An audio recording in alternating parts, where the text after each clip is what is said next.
तो फाइनली अब इतनी गिरावटों के बाद आपको क्या करना चाहिए। और ऐसा नहीं है कि कल जिस हिसाब किताब से गिरावट हुई है परसेंटेज वाइज, आज मार्केट के अंदर गिरावट नहीं हो रही है, मार्केट के अंदर गिरावट रुक चुकी है। तो ऐसे में आपको क्या करना चाहिए, कुछ ऐसे सवाल हैं जिसका जवाब देना बहुत ही जरूरी समझता हूं मैं। जैसे अपने पोर्टफोलियो को ऐसे टाइम पे क्रैश होने से कैसे बचाना चाहिए, और उसके अलावा वैल्यू इन्वेस्टिंग कैसे आपको करना चाहिए। इस तरह की गिरावटों के अंदर अक्सर अपॉर्चुनिटी होती है, बाइंग अपॉर्चुनिटी, लेकिन लोग यहां पर ध्यान इस बात की तरफ बिल्कुल नहीं देते हैं। तो इन तमाम तर मुद्दों पर आज हम डिटेल्स में और बिल्कुल क्लियर कट रूप में बात करने वाले हैं। तो ओवरऑल वीडियो बहुत इंफॉर्मेटिव होने वाली है, और ऐसी गिरावटों का अगर आपको सामना करना है हकीकी मानों में, तो आपको ये वीडियो जरूर ही देखना चाहिए। बस वीडियो को एक लाइक कर दीजिए, शेयर कर दीजिए। चैनल को अगर अभी तक आपने सब्सक्राइब नहीं किया है तो चैनल को भी जरूर सब्सक्राइब कर ले, क्योंकि आपको पता है कि इस तरह की इंटरेस्टिंग कंटेंट मैं आपके लिए कराता रहता हूं।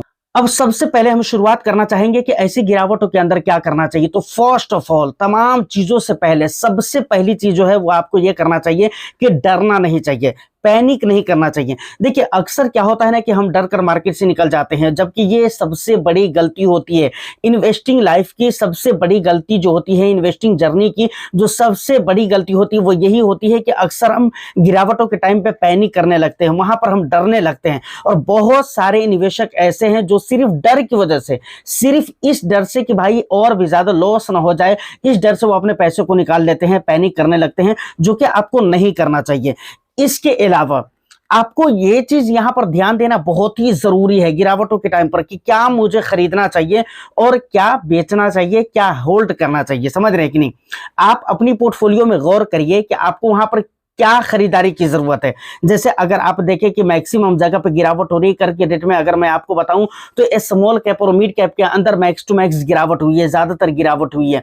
तो वहां पर आपको ध्यान देना ये था कि भाई क्या स्मॉल कैप लेने की जरूरत आपको थी, या स्मॉल कैप के अंदर एक्सपोजर बढ़ाने की जरूरत थी। क्या आपका रिस्क एपिटाइट इस बात का अलाउ कर रहा था, तो आपको वहां पर एक्सपोजर देना चाहिए था।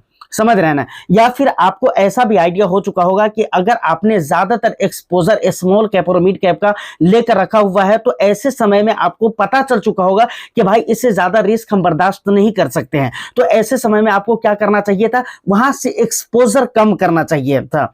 तो यहां पर ये दोनों चीजें क्लियर पता चल जाती है कि भाई ऐसे समय में आपको क्या बेचना चाहिए और क्या खरीदना चाहिए और क्या होल्ड करना चाहिए। इस बात का भी आपको अंदाजा लग जाता है कि कहां पर आपको एक्सपोजर कम करना चाहिए, कहां पर ज्यादा करना चाहिए, और कहां पर एक्सपोजर हमारा सही है, किस फंड के अंदर या किस स्टॉक्स के अंदर, जिसे हमें बिल्कुल लॉन्ग टर्म के लिए होल्ड करना चाहिए।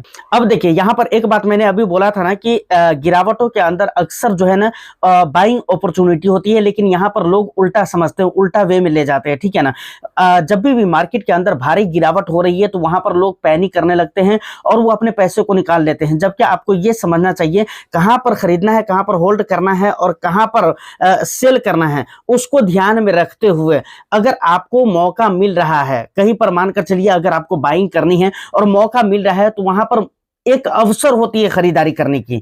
समझ रहे हैं ना। और हाल फिलहाल के अंदर अगर हम मार्केट के अंदर बात करें ना, तो ठीक है गिरावट एक तरफ हो रही है, तो वो सिर्फ आपके साथ नहीं हो रही है सर, पूरे जितने भी इन्वेस्टर्स हैं तमाम तर लोगों की पोर्टफोलियो में गिरावट हो रही है। लेकिन दूसरी तरफ अगर दूसरे एंगल से इसको देखें तो आप इस तरह से भी देख सकते हैं कि यहाँ पर मार्केट के अंदर एक सेल लगा हुआ है। ठीक है, जहां पर हर चीजें आपको सस्ती मिल रही है, जहां पर हर चीजें आपको रीजनेबल प्राइस के अंदर मिल रही है, तो यहां पर एक अपॉर्चुनिटी भी तो आपको मिल रही है ना दूसरी तरफ, जिसके ऊपर तो आपका ख्याल नहीं होता, लेकिन आपको ख्याल करना पड़ेगा, इसका ध्यान देना पड़ेगा। क्योंकि देखिए एक बात मैं यहां पर बताना बहुत जरूरी समझता हूं, मैं अक्सर नाम नहीं लेता हूं, बड़े निवेशक का नाम लेना चाहिए लेकिन मैं नहीं लेता हूं, लेकिन यहां पर मैं लेना चाहूंगा।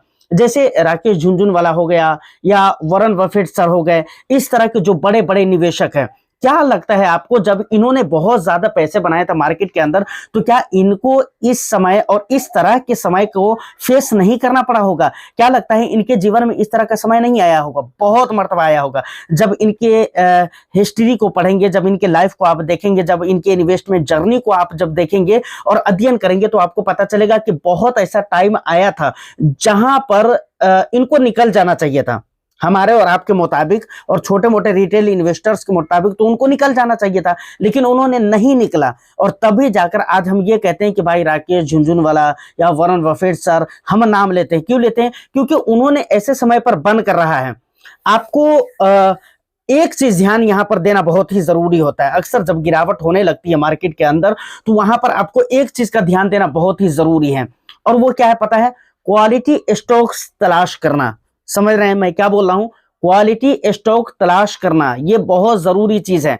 या क्वालिटी म्यूचुअल फंड तलाश करना, ऐसा म्यूचुअल फंड तलाश करना, ऐसी स्कीम तलाश करना म्यूचुअल फंड कैटेगरी में जो रेगुलर अच्छा परफॉर्म कर रहा हो। समझ रहे? गिरावटों के टाइम में कम गिरता हो, गिरावटों के टाइम में अपने आप को मैनेज करना जानता हो, जिसके फंड मैनेजर अच्छे से वर्क कर रहे हो और उस फंड को अच्छा से मैनेज किया जा रहा हो। मतलब वो अच्छा से मैनेज कर रहे हैं या नहीं कर रहे हैं, टीम अच्छी से मैनेज कर रही है या नहीं कर रही है, ये चीज आपको कैसे पता चलेगा? उसके परफॉर्मेंस से पता चलेगा। जब आप उसको कंपेयर करेंगे उसके बेंचमार्क इंडेक्स के साथ, उसके पेयर्स के साथ, तो आपको ऑटोमेटिकली निकलकर रिजल्ट सामने आ जाएगा कि भाई इस फंड को किस तरीके से मैनेज किया जा रहा है, इसका परफॉर्म कैसा है। अच्छा से मैनेज किया जा रहा है, दैट्स मीन कि उसका परफॉर्म बहुत अच्छा होगा। क्वालिटी स्टॉक का मतलब यह है कि आपको यह देखना चाहिए कि फंडामेंटली स्ट्रांग होना चाहिए। मतलब देखिए, अच्छे समय में तो अच्छे बुरे सारे स्टॉक्स भागते हैं, लेकिन बुरे समय में कौन सा ऐसा स्टॉक्स है जो क्वालिटी वाइज अच्छा है? और यकीनन जो स्टॉक्स फंडामेंटली स्ट्रांग होते हैं, जो क्वालिटी वाइज अच्छा होते हैं, वो स्टॉक्स गिरते जरूर हैं, लेकिन जब मार्केट का अच्छा फेज आता है तो वो अपने आप को रिकवर करता है और आपको अच्छा रिटर्न्स बना कर देता है। तो इस बात का ख्याल आपको जरूर रखना चाहिए, और गिरावटों के समय में आपको अपॉर्चुनिटी की तरफ देखना चाहिए, न कि आपको निकल जाना चाहिए। अगर आप निकल गए तो समझ लीजिए, अगर आपके दिमाग में निकलने का ख्याल भी आता है तो आप ये मान लीजिए कि भाई वहां पर 50% तो आप लॉस कर चुके हैं। समझ रहे हैं?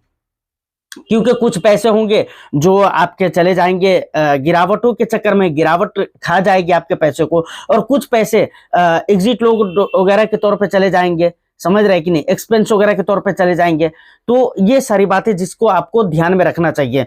ठीक है, एक्सपेंस और एग्जिट लोड की जहां पर बात आती है तो ये म्यूचुअल फंड के अंदर होता है, लेकिन स्टॉक्स के अंदर भी कई सारे ऐसे फीस होते हैं जो कि आपको पे करने पड़ते हैं। तो वहां पर भी तो आपके नुकसान हो रहे हैं, और पैसे नुकसान चले गए फीस के रूप में, और पैसे आपके चले गए, गिरावट खा गई। तो कहने का मतलब यह है सर कि क्वालिटी स्टॉक्स का तलाश करना बहुत ही जरूरी है। इसके लिए आपको जितनी मेहनत करनी पड़े कर दीजिए क्वालिटी स्टॉक्स के लिए, या बेस्ट क्वालिटी के म्यूचुअल फंड के लिए। इसको तलाश करने के लिए जितनी मेहनत कर दीजिए, और इसका तलाश करना बहुत ही जरूरी है। जिस दिन ये आपको मिल गया ना, उस दिन आपको ये अच्छा पैसे बनाकर दे सकता है। दूसरी जो सबसे इंपॉर्टेंट बात है जिसके ऊपर आपका ध्यान तो होना ही चाहिए हर हाल में, वो है क्या?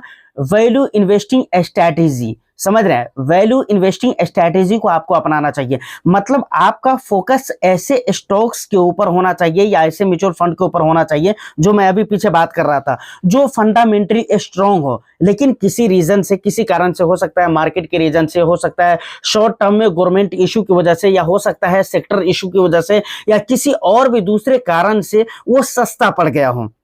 मतलब मैं क्या बोल रहा हूं? फंडामेंटली वो स्ट्रांग हो, लेकिन वो अपने असली प्राइस से काफी सस्ते प्राइस पर मिल रहा हो। इसे हम क्या कहते हैं? Value investing. क्या कहते हैं? Value investing. तो इस इन्वेस्टिंग के ऊपर, यानी वैल्यू इन्वेस्टिंग स्ट्रैटेजी को आपको अपनाना ही चाहिए, खास तौर से गिरावटों के समय में। कैसे समय में? ऐसे समय में जो समय अभी मार्केट का चल रहा है। और वैल्यू इन्वेस्टिंग स्ट्रैटेजी को अगर आप अपनाते हैं तो नॉर्मल समय में आप जितना अच्छा पैसा नहीं बना पाएंगे, उससे बहुत कम टाइम में, बहुत शॉर्ट टर्म में आप बहुत हाई लेवल का पैसा बना सकते हैं। तो गिरावटों में क्या क्या करना चाहिए, क्या क्या नहीं करना चाहिए, आपको समझ में आ गया। अब एक लास्ट बात मैं आपको बताना चाहूंगा कि अपनी पोर्टफोलियो को आखिर क्रैश होने से कैसे आप बचा सकते हैं। देखिए, ये डे वन के अंदर तो आप नहीं कर सकते हैं। अगर आप चाहते हैं कि भाई अपनी पोर्टफोलियो को हम क्रैश के टाइम पर भी बचा ले और क्रैश होने से बचा ले, तो आपको यहां पर शुरू में ही ध्यान देने की जरूरत पड़ेगी। यहां पर आपको ध्यान दो चीजों पर देने की जरूरत पड़ेगी। क्या चीज है? पहली चीज तो डाइवर्सिफिकेशन के ऊपर आपको ध्यान देना पड़ेगा। ठीक है, अब डाइवर्सिफिकेशन के नाम पर इसका यह मतलब नहीं कि पूरी मार्केट आप खरीद लीजिए, और डाइवर्सिफिकेशन के नाम पर ओवर डाइवर्सिफिकेशन नहीं होना चाहिए। डाइवर्सिफिकेशन का मतलब यह होता है कि 5, 6, 7 फंड के अंदर आपके जो पैसे होते हैं डाइवर्सिफाइड हो जाते हैं, या 5, 7, 8 स्टॉक्स के अंदर, 10 स्टॉक्स के अंदर आपके पैसे अच्छे लेवल पर डाइवर्सिफाइड हो सकते हैं। लेकिन कुछ लोगों को लगता है कि नहीं, जब तक 20, 25, 30, 35, 40, 50 स्टॉक्स अलग अलग कंपनीज के नहीं होंगे तब तक ऐसा हो ही नहीं, मतलब अलग अलग कंपनीज के स्टॉक्स नहीं होंगे तब तक डाइवर्सिफिकेशन पॉसिबल है ही नहीं है। जबकि ये गलत सोच है सर। और अगर म्यूचुअल फंड की अगर मैं बात करूं तो यहाँ पर आप 5, 7, 8 म्यूचुअल फंड के अंदर आप अपने पैसे को अच्छे लेवल पर डाइवर्सिफाइड कर सकते हैं। 5, 6, 7 बहुत हो गए, आप अच्छे लेवल पर डाइवर्सिफाइड कर सकते हैं। अच्छा, डाइवर्सिफिकेशन सिर्फ अलग अलग कैटेगरी का फंड रख लेने का नाम नहीं है, वहां पर एलोकेशन भी आपको देना है। मानकर चलिए small cap, mid cap, large and mid cap रखा आपने, फ्लेक्सी कैप, मल्टी कैप रखा और 1-2 सेक्टरल फंड आपने अलग अलग सेक्टर के रख लिए। तो यहाँ पर इसका यह मतलब नहीं कि सेक्टर फंड के अंदर आप बहुत ज्यादा पैसे निवेश कर दीजिए और आप कहे कि भाई मैंने डाइवर्सिफाइड कर लिया है, तो फिर ऐसे डाइवर्सिफिकेशन का कुछ भी फायदा और बेनिफिट आपको नहीं मिलेगा। क्योंकि आपको देखना ये भी चाहिए कि ठीक है डाइवर्सिफाइड है, लेकिन कहां पर हमारे रिस्क एपिटाइट के अकॉर्डिंग, हमारे इन्वेस्टमेंट होराइजन के अकॉर्डिंग कहां पर कितना एलोकेशन करना चाहिए, यानी कहां पर कितना पैसा निवेश करना चाहिए, इसके ऊपर भी आपका खासा ख्याल होना चाहिए। ठीक है, तो 2 चीजें बहुत ही ज्यादा इंपॉर्टेंट है अगर आप अपनी पोर्टफोलियो को क्रैश होने से बचाना चाहते हैं। तो first is diversification and second thing allocation, asset allocation जिसे हम कहते हैं, ये 2 चीजें। अब लास्ट बात आपको ये कहना है कि भाई जिनको लमसम करना है बिल्कुल वो करिए, कोई भी डरने वाली बात नहीं है। अब देखिए स्मॉल कैप और मिड कैप के अंदर से अभी वैल्यूएशन खत्म नहीं हुआ है, इतनी गिरावटों के बाद भी। इस बात को आप याद रखिए, अगर आपको विश्वास ना हो तो ठीक है, आप लिखने को कुछ भी लिख सकते हैं, बोलने को कुछ भी बोल सकते हैं, लेकिन मेरा सजेशन और स्ट्रॉन्ग सजेशन ये रहेगा कि आप इंटरनेट पे किसी वेबसाइट पे जाकर आप चेकआउट करिए, तो आपको पता चलेगा कि पिछले 1 ईयर में जो वैल्यूएशन रहा है जिस प्रकार से आज भी स्मॉल कैप और मिड कैप के अंदर लगभग उससे मिलता जुलता वैल्यूएशन आपको देखने को मिलेगा। तो आप चेकआउट कर लीजिए, पी रेशियो अगर आप देखेंगे आपको खुद ही पता चल जाएगा। तो स्मॉल कैप और मिड कैप के अंदर थोड़ा थोड़ा कम करके आप लमसम करें, कम कम करके लमसम करें, एक ही बार लमसम करने की जरूरत नहीं है। बाकी आगे आपकी मर्जी है, एज यू लाइक, जैसा आप पसंद करें सर आप कर सकते हैं। पैसे आपके हैं और जिंदगी आपकी है। ठीक है, उम्मीद करता हूं कि यहां तक अगर आप वीडियो में पहुंच चुके हैं तो इन्फॉर्मेशन और वीडियो बहुत अच्छी लगी होगी, तो बस एक लाइक कर दीजिए और शेयर कर दीजिए वीडियो को। अगर आप अभी तक आपने नहीं किया तो चैनल को सब्सक्राइब नहीं किया है तो जरूर कर लीजिए, और साथ ही साथ जो भी आपका वैल्यूएबल फीडबैक हो आप मुझे कमेंट सेक्शन में अपनी राय जरूर दीजिएगा। मैं फिर मिलता हूं किसी नेक्स्ट एंड इंटरेस्टिंग वीडियो में, जब तक के लिए all the best. Thank you for watching.